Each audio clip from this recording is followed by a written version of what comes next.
چاہے وہ نواز شریف ہے, چاہے وہ عمران خان ہے, جنہوں نے 30 سال سیاست کی. یعنی ایک نوجوان جس کی 29 سال عمر ہے اور دوسرے وہ جو انہوں نے 35 سال سیاست کی, ان کا بھی باپ نکلا. یعنی کہ سب کو اس نے پیچھے چھوڑ دیا. تو اب میرا خیال ہے کہ جو دلیل میں نے پیش کی ہے وہ انتہائی مخالف دلیل ہمیشہ ہوتی بھی گھر سے ہے. تو گھر سے میں نے دلیل دیا ہے کہ بھئی آپ کے ہی کہہ رہے ہیں کہ تحریک لبیک کسی سے نہیں ڈرتی ہے, بلکہ سب لوگ تحریک لبیک کے آگے گھٹنے ٹیک دیتے ہیں. اب دوسرے نمبر پہ ناظرین بڑی دلچسپ جو میں آپ کہتا ہوں کہ علماء کرام کے اوپر تنقید فرض ہو گئی ہے, وہ اس لیے کہ میں آپ لوگوں کے سامنے کچھ رد عمل رکھوں گا, لیکن اس سے پہلے کہ جیسا کہ آپ لوگوں کو معلوم ہے کہ پی ٹی آئی کے رہنماؤں کو پارلیمنٹ کے سامنے گرفتار کیا گیا. اچھا, یقیناً وہ گرفتار ہوئے تو پی ٹی آئی جو تنقید کر رہی تھی اس کا جو اشارہ تھا وہ اسٹیبلشمنٹ کی طرف تھا کہ یہ سب کچھ اسٹیبلشمنٹ کروا رہی ہے, ٹھیک ہے. لیکن وہ میٹھی میٹھی تنقید سپیکر اعجاز صادق کے اوپر بھی کر رہے تھے, نون لیگ کے اوپر, لیکن اصل جو پی ٹی آئی کا نشانہ ہوتا ہے, فوکس جس کے اوپر ہوتا ہے, ٹارگٹ جس کو کرتے ہیں وہ اسٹیبلشمنٹ کو کرتے ہیں. اور ان کا جو صحیح ہوتا ہے وہ اس لیے صحیح ہوتا ہے کہ جب ان پارلیمنٹیرین کو گرفتار کیا گیا پی ٹی آئی کو, تو اعجاز صادق یعنی قومی اسمبلی کے سپیکر ہیں, اور اسپیکر کی مرضی کے بغیر کوئی آدمی پارلیمنٹیرین کو گرفتار نہیں کر سکتا. یہ پاکستان کا کچھ آئین یا قانون ہے.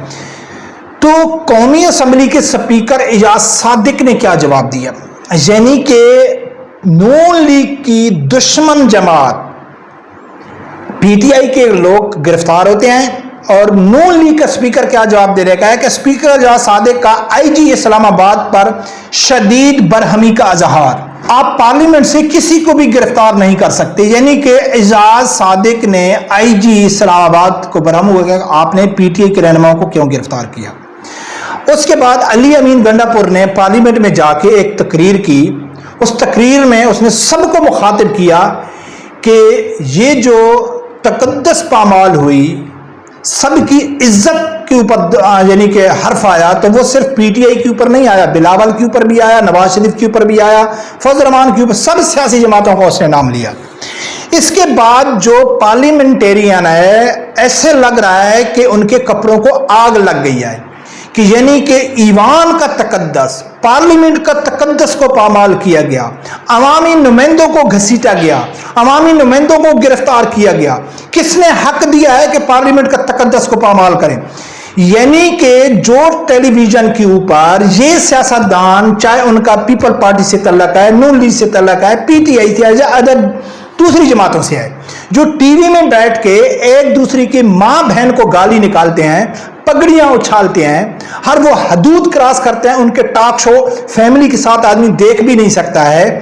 لیکن جب بات پارلیمنٹ کی آتی ہے, جب بات ایوان کی آتی ہے, جب بات پارلیمنٹیرین کی گرفتاری کی آتی ہے, تو یہ سب اکٹھے ہو جاتے ہیں اور کہتے ہیں کہ ایوان کے تقدس کو پامال کیا گیا. یہ دیکھ کے مجھے یعنی کہ حق ہے مجھے کہ میں پاکستان علماء کرام کے اوپر تنقید کروں کہ جب مسجد میں گھس کر پولیس گرفتار کرتی ہے عالمی دین کو, تو اس وقت کوئی عالم دین کسی بات کے اوپر اکٹھے نہیں ہوتے. یعنی کہ مسجد کا جو تقدس ہے اس سے زیادہ ایمان کا تقدس ہے. اور ایک عالم دین, بزرگ عالم دین سے ایک پارلیمنٹیرین جو شرابی ہے, جو زانی ہے, جو چور ہے, جو ڈاکو ہے, ہر وہ برائی ہے کہ اس میں 90%, 100% میں نہیں کہتا ہوں, اچھے لوگ ہوں گے, 90% پارلیمنٹیرین میں یہ خوبیاں ہوتی ہیں جو میں نے آپ کو بتایا ہے. لیکن ان کی عزت ہے, ان کی عزت کے اوپر جب حرف آتا ہے تو سب مخالفین اکٹھے ہو جاتے ہیں. لیکن جب علماء کرام کو مسجد کے اندر گھس کے مسجد کی عزت کو پامال کر کے علماء کرام کو گرفتار کیا جاتا ہے, تو علماء کرام اکٹھے نہیں ہوتے, وہ بیان نہیں دیتے, وہ بلکہ الٹا تنقید کرتے ہیں, یار وہ سیاسی آدمی ہے, اس کو ایسا بیان نہیں دینا چاہیے تھا. جی اب بھگتے نا اس نے بیان دیا ہے. یعنی کہ مسجد نبوی کی تقدس کو پامال کیا گیا, اس کی عزت کی, یعنی کہ جب پی ٹی آئی کے دور میں پی ٹی آئی کے لوگوں نے وہاں ہوٹنگ کی تھی, پھر ان کی گرفتاری بھی ہوئی, ان کو سزا بھی ہوئی. جب مسجد نبوی کی عزت کی بات آئی تو اس وقت پاکستان کے پارلیمنٹیرین کا آپس میں اتفاق نہیں تھا. کچھ کہتے تھے, یعنی کہ جو پی ٹی آئی کے تھے وہ مان ہی نہیں رہے تھے. میجورٹی پارلیمنٹیرین اس چیز کو نہیں مان رہی تھی کہ نہیں جی انہوں نے نہیں کیا ہے, یا وہ پی ٹی آئی سے ان کا تعلق نہیں تھا. میں نے کہا ہے کہ میں نے جب اسی مسجد نبی کی بات کی تھی, ایک پی ٹی آئی کے سپورٹر جو گریجویٹس ہے, ایک اچھے ادارے میں اچھی پوسٹ کے اوپر وہ کام کر رہا ہے, جب میں اس کو کہا ہے کہ یار پی ٹی آئی کے لوگوں کو کم از کم میرے مسجد نبی کی عزت کا تو خیال کرنا تھا, تو وہ کہتا ہے کہ یار اس میں عزت کی کیا بات ہے, اس میں بے حرمتی کی کیا بات ہے, سچ ہی تو بولا ہے نا. تو وہ چور ہی کہہ رہے تھے تو سچ ہی بول رہے تھے نا. یعنی کہ مسجد نبوی کے اندر گھس کے اگر کوئی اس کی عزت کے ساتھ اس کی تقدس کو پامال کرتا ہے تو وہ اس کے اوپر پارلیمنٹیرین اکٹھے نہیں ہوتے. لیکن پارلیمنٹ کے اندر سامنے اگر پولیس والے کسی کو گرفتار کرتے ہیں تو سب یہ دشمنیاں بلا کے, اختلافات بھلا کے یہ اکٹھے ہو جاتے ہیں کہ یہ پاکستان کا مقدس ایوان ہے. لیکن مسجد کے لیے علماء اکرام اکٹھے نہیں ہوتے.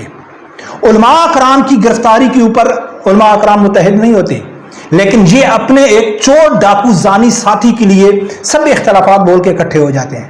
یہ ٹوپی ڈرامہ پاکستان میں چل رہا ہے اور عوام دیکھ رہی ہے کہ پاکستان کے ساتھ مخلص کون ہے, پاکستان کو کس طرف لے جایا جا رہا ہے. لیکن کارکنہ یہ چیز سمجھنے کے لیے راضی نہیں ہے. یہ پاکستان میں ایک بہترین آپشن موجود ہے جو نوجوان قیادت ہے, ایماندار ہے, صاف شفاف اس کا کیریئر ہے, ٹھیک ہے نا, مخلص لوگ ہیں, عالم دین ہے, ٹھیک ہے نا, وہ ہے. لیکن وہ اس کی طرف ان کا آپشن موجود ہے, وہ جا سکتے ہیں. اگر نہیں جائیں گے تو اسی طرح ذلیل ہی ہوں گے. برکم دیکھتے ہیں ناظرین کیا ہوتا ہے. رب پروردگار سے یہی دعا ہے اللہ تعالیٰ میرے سمجھدار آدمی کو حق ساتھ سننے کی اور اس کے ساتھ کھڑے ہونے کی توفیق عطا فرمائے. اللہ